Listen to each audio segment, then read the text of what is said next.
the high school in my senior year. It must have been about 16 boys. We all volunteered at the same time. So I was anxious to get in, and I have no regrets. I met some very, very wonderful people, and I lost a lot of people. The whole D-Day was only 18 hours. We dropped the boats at 4 o'clock in the morning, and 10 o'clock at night the beach was ours. It was 18 hours, that's all it was. But we did lose 2,000 men on the beach. I said men, I shouldn't say men. 2,000 kids. They were all kids. They were all kids.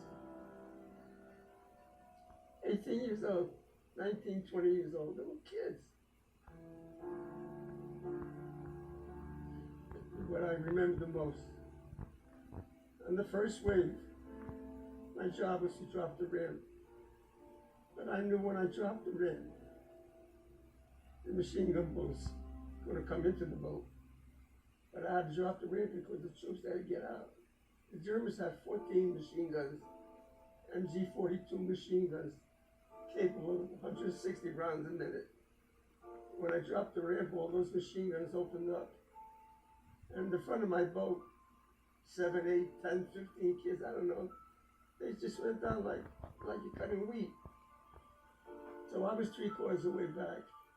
So I had some protection because the kids that were in front of me, the troops that were in front of me, they absorbed the bullets that were supposed to hit me. And they were falling down.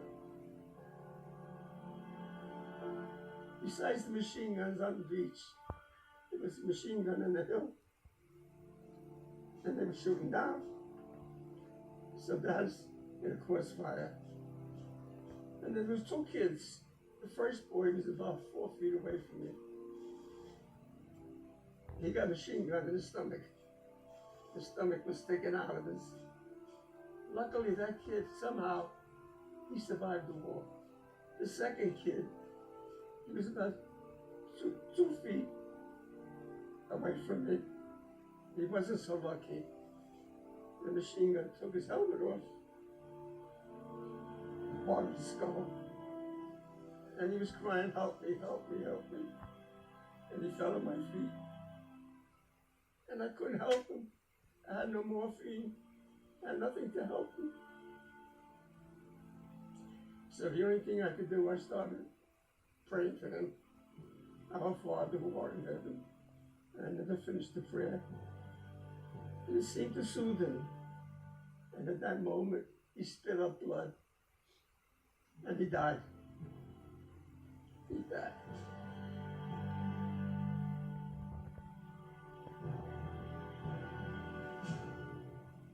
There was mines in the water. And we were right in the middle of them. So the coxswain, God bless him, he was so good.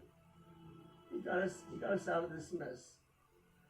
And we headed back towards my ship. And we had a lot of boys that were wounded pretty bad. They were crying, "Mama, Mama, Mama." We saw this big white ship with a red cross on the side. It was a hospital ship. So instead of going towards my ship, we went towards the hospital ship. Because we figured if we can get some of these wounded guys aboard that hospital ship, maybe we could save some lives. If we could save one life, it was worth it. They dropped a sled so we could put the dead bodies and the wounded. And then the crane took them up. And somebody yelled, "I want one man from every boat to come aboard to be interrogated." So I got on the sled and I went aboard. When I went aboard, I'm on the ship. I'm alive. I'm alive. And I got to make a decision. Do I stay aboard the ship and let somebody take my place? Or do I go back into the belly of the beast and face those machine guns again? And I said to myself, this is what I was trained to do.